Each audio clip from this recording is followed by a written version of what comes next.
Hello, welcome to another episode of the Contractor Growth Show. My name is Mark. I'm your host. And today I'm talking with Nathan Hagberg at Secoma Fence in Tacoma, Washington. Nathan, thank you so much for being on the show today. Thank you for having me. I am in Tacoma, Washington, but it is Secoma Fence. I don't know if I heard correctly. So Secoma Fence, okay, right. Secoma yeah. Fence. Okay, great. Great. And yeah, Nathan, I've taken a look, at the business, what you guys are up to. Looks like all kinds of interesting stuff. You guys have got some great fencing solutions there in Tacoma. Maybe you could tell us just about the history of the business and kind of where you guys are at today. So back in 1978, that was the second owner. Back in 68, the company was founded. I think it was owned by two gentlemen for about a year and a half, and then they sold out to a man named Ross Jennings. Ross Jennings was a pretty big founder in the fencing industry. He was really known to be involved with the different fencing industry associations.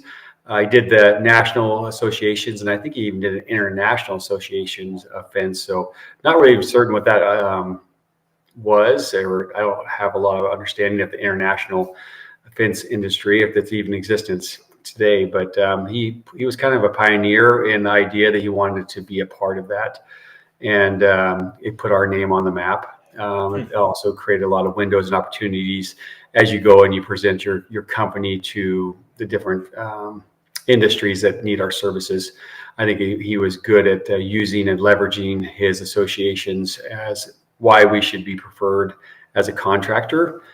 And then we moved on. About 20 years after him owning the business, he sold to a gentleman and his wife. They're Arlen and George Scarich. Arlen is still with us, and George is not, unfortunately, but they owned the company for about 25 years. I believe I started working with George and Arlen when I was about 21. I was just a guy that moved out of California and migrated north up to here at Washington State and found an opportunity to work for them. So, wow. And how long ago was that, Nathan? So I 21, believe, I'm 21, 23. I was either 22 or 23 when I probably started working for them, and I'm 48 now. So that was a while ago. I worked as a laborer. I learned the industry, grew up in construction with my father, who built homes, custom homes, and did remodels, just kind of a one-man show. And he had five sons and a daughter, and we all kind of learned how to just be able to put our hands into construction and learn the basics. But some of us, my siblings, have gone on to have other occupations. I'm probably me and one other brother who's a commercial plumber is stayed into the construction industries. But that being said, was able to come and work as just a laborer, just doing the hard stuff and physical work, and I liked it and I enjoyed it. And prior to that, I worked in the restaurant business, and I had opportunities to manage people and to just be that, use that skill that you learn to communicate and to be able to be a good communicator and director at a restaurant. And you translate that over to sales, or possibly how you could utilize it just to engage customers and people. So I took those skills, and they saw that I had a little bit of understanding of the market, so they offered me a sales position. I was able to work directly with them in sales and kind of help grow the company, and was able to find a little niche that worked for me. Left for about 5 years in the middle, maintained a great relationship with that family, just kind of stayed tight and close. And when they had an unfortunate circumstance where their son had a life, basically he had cancer, and it was a short-term thing, and I just offered to help and do some moonlighting if they needed me to, and they actually just asked if I could come and talk to them about potentially buying the business. So my success in my story really is unique in this fact that these great people offered me an opportunity to take over a very well-known industry leading company, and just kind of step in their shoes like they almost had done for their own son, and then gave me that opportunity, and they not only gave me an opportunity, but gave a lot of support and a lot of guidance in helping me in getting ready to take this company to where it is today. So, God, that's amazing, man. What an amazing story. And I really I appreciate the heart connection, man. I feel the you know, from afar, I can feel some of the different elements and how kind of this came together. And I just really appreciate kind of your, I don't know, sentiment around it all, and your connection with the families, you know, or the family that owned this business. Amazing. Where are you guys at today in terms of like people on the team? So, you know, the company that when I started at 21, ran about 3 crews, and they would sometimes get subs to help on some projects, and they used that platform a little bit, and it worked.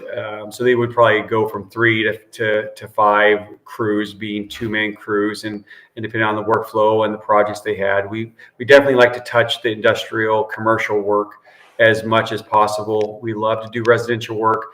But you know, like anything, residential jobs are good projects, and we love to do them. But usually, the bigger projects are the commercial and industrial work. So we definitely try to keep our name in the hat and get as many of those opportunities as we can get ourselves involved with. We are currently staffed at about 50 employees. And I try to do almost everything where we self-perform. We do act as a GC on some projects, and that really just means that we have the ability to hire subs to do work, and that includes automation, that includes some electrical, some access control, and sometimes, you know, concrete work if we are trying to help them finish a project. And it's such, you know, if we can do the fence work, we'll add elements as a contractor, meaning we'll just manage these other needs that the customer has, as long as we are doing fence work as our first and our most, the reason why we're on that site is to help them figure out their fencing needs. Wow. So, you know, I study business a lot, and I'm, you know, just fascinated about how businesses grow. We have our agency here. We help contractors grow. And I'm always talking with really smart business owners, you know, contractors that have grown their business in different ways, many times just by referrals, very slowly, sometimes by heavy marketing efforts, and sometimes by acquisitions. And acquisitions is fascinating to me because it's often, I mean, some of the, I don't know, if great wealth in the world, if you will, has been created by acquisitions, right? Companies, they acquire other companies, individuals acquire companies. And I'm always interested, you know, we've talked to people here on the show that have grown their contracting business massively by having a relationship with another maybe competitor, and they end up buying that company and they triple the size of their business. You ultimately acquired Secoma, you know, at some point along the way here, and, you know, inevitably that was an involved process. Would you be willing to just kind of break down a little bit about what some of the kind of due diligence was? It sounds like maybe you had never bought a business before, and you came in, you had a relationship with the family that owned the business before, but I mean, what goes into buying a construction business? I mean, it's just serious, man. There's like finance, and there's relationships and contracts, and, you know, buyouts and all kinds of things. What are a few kind of highlights of the process of doing that kind of thing? So I was in a little bit of a unique situation when I came and actually was able to purchase Secoma Fence.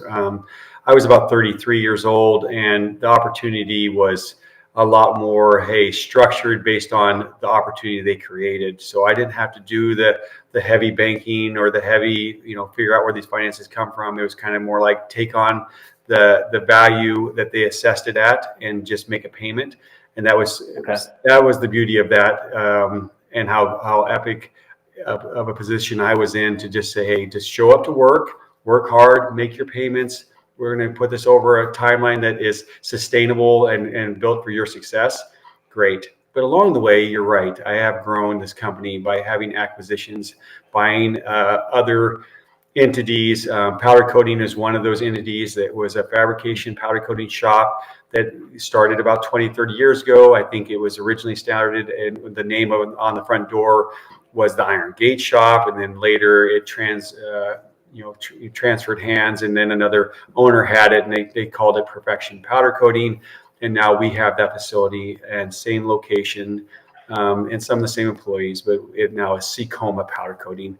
Now, there's always a good reason to either brand and keep the existing brand, or to take your branding and move forward. And sometimes you'll see transitions where you have maybe merged, like you said, these great Warren Buffett type stories where you're buying and you're just taking on other competitors, and now you're making them, alliances, and you merge the two companies. I think there's always a reason to kind of keep those names and entities separate for a small while, but eventually I think it's always best to feel what brand you are and who you are is probably the most important thing to be presenting to your customers. So most of the time, I would assume that you would probably eventually find a way to just keep and maintain all those relationships, and then eventually put your name on the front door. Unless it's just a whole nother market that really just knows that name in that market. Locally, I think when you're doing this, that your name's probably the most important name on the nameplate. Powder coating is one of those industries that has helped me be a little bit more set myself apart, to be able to have that control, to be able to utilize that service, the fabrication of our own product. Meaning, people ask me, well, how's powder coating and fabrication really a part of fencing? They don't. The small and simple fact is that most fencing, it requires fabrication. One of the most important functions of a fence is the access the way to get into and through, and that often has to do with gates. And so us being able to produce those gates custom for every job, not just taking out of a stockpile or ordering it from a manufacturer and then having to make their sizes fit our projects. We just customize everything for the customer. So, wow. Fascinating, man. So, for this powder coat acquisition, were those guys for sale, or is this something that you just kind of know these guys, you have a relationship with them even, and you just go and say, hey, listen, let's kind of talk about this? So I think in my personal experiences, opportunities come to business owners just through networking, through talking, and through relationships. This one came to me because the gentleman was retiring. I knew it had been for sale for a few years. And you just wear people out. If you want to get a good deal, you just kind of become friends with them. You lightly talk about this being an option that you'd be interested in, and eventually you're hoping that that your value and your perspective of value is aligned with theirs. And there's always a little negotiating along the way that works. Sometimes you win and sometimes you lose. You don't worry about it as much as you gotta want that industry. You gotta want to work and make that work for you. So there's compromises always involved in any kind of negotiation. But I do find that these opportunities come to small business owners often, and I do recommend that everybody be a little cautious on how fast they want to jump into a great deal. Slow is better. And growth is the same way. For us, the 12 years that I've owned this company, or 13, 14, whatever it's been now, it seems like time is flying by. Sustainable growth has been it almost just happens naturally. And it just happened that we find good employees, and then we're able to find more customers, and we find more customers, and we find good employees. And in some years it's one more than the other. But it's sustainable, manageable growth. And then along the way, you learn how to function at these different elevations. And there's always going to be some turbulence of growth. And then so you got to get sustainability to match up with that turbulence, to smooth out the amount of people, including your HR needs, including how many people in your office versus how many people in the field. And those ratios need to always align. You can't just overstack one or the other and to think that things are going to not have problems. So just be aware that there's simple math and simple reads that you can get into that kind of help you get perspective in all industries. So I would say kind of use people say maybe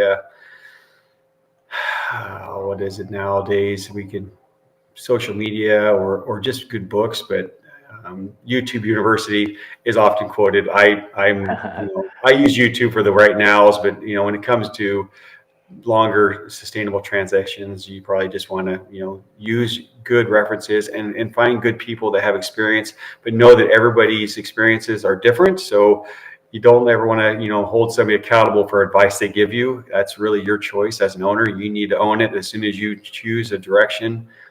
Another thing that I feel like has always worked well for me is being able to make decisions, and just know that once you make a decision, you just got to go forward and find the solutions.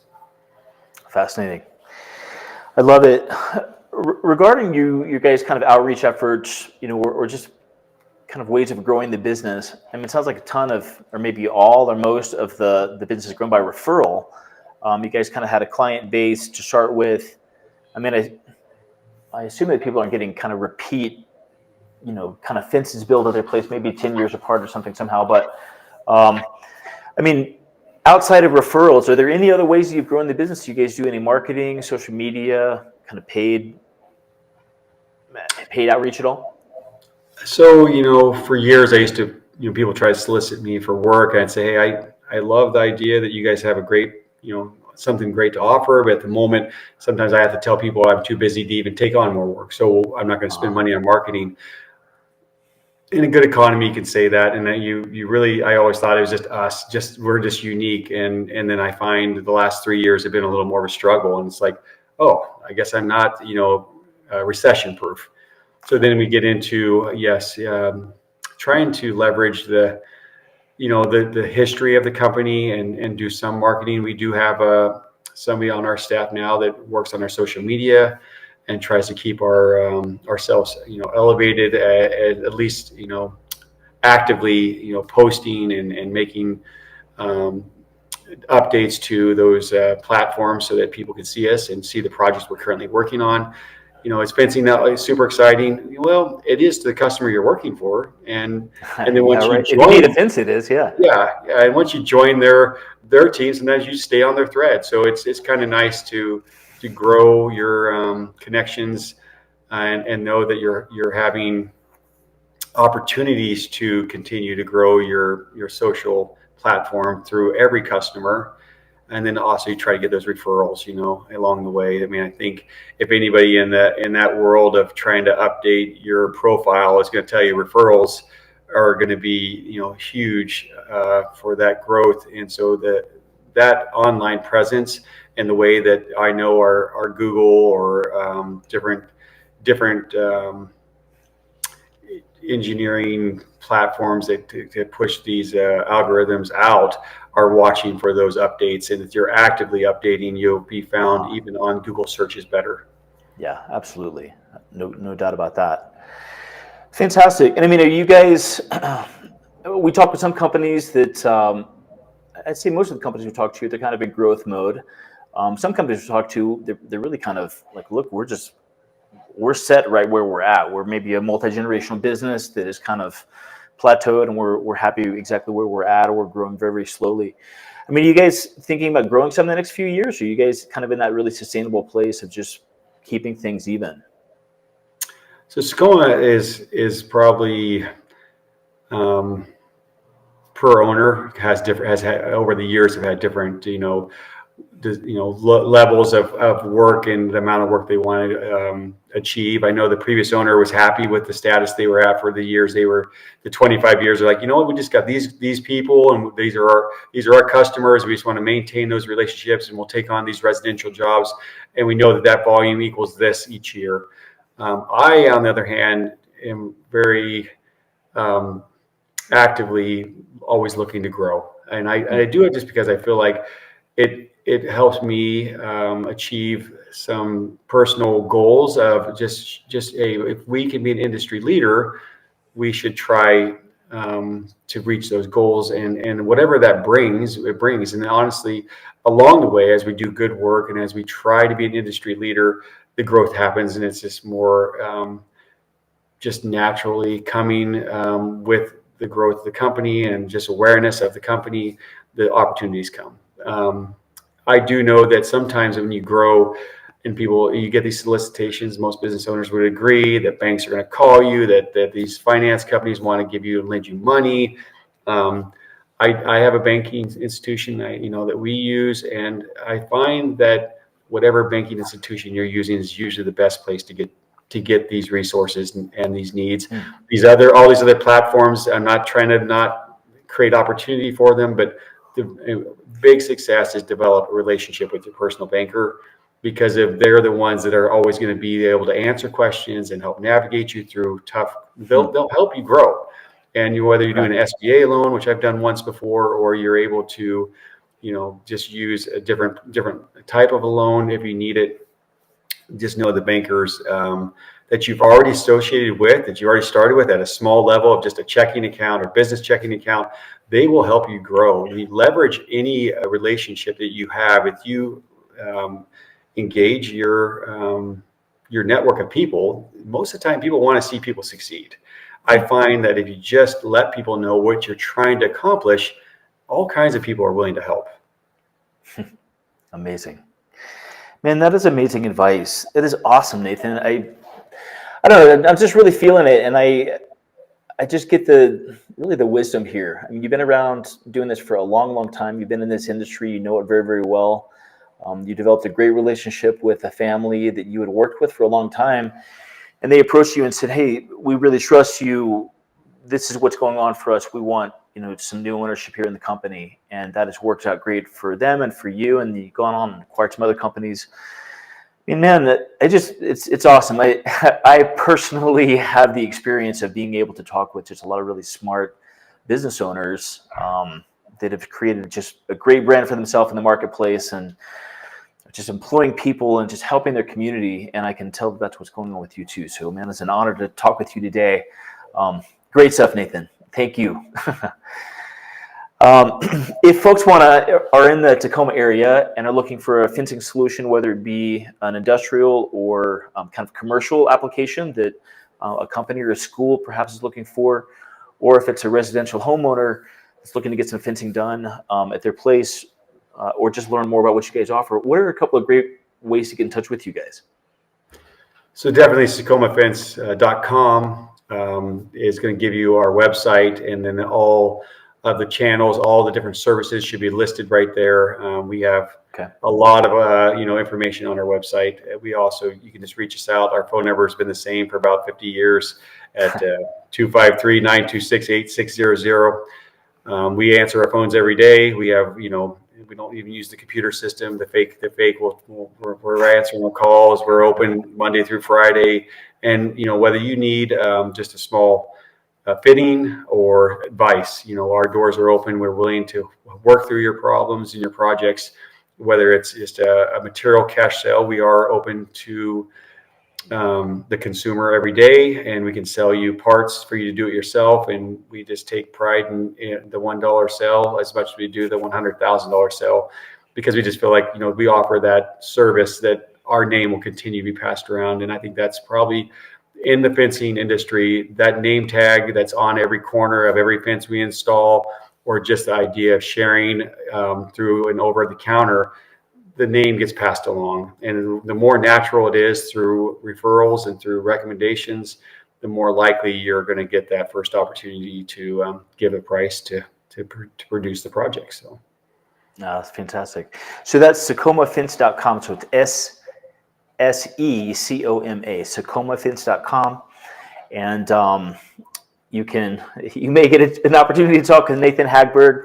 Probably talk with a couple of folks on his team first, but one way or the other, great company doing great work in Tacoma, and this has been a great interview. A lot of really just great pieces of wisdom in here. So Nathan, thank you so much for being on the show today. And folks, if you're looking for a fencing solution, take a look at secomafence.com. Hey, thanks for having me, Mark. I really did enjoy this conversation. Okay, great. Have a great rest.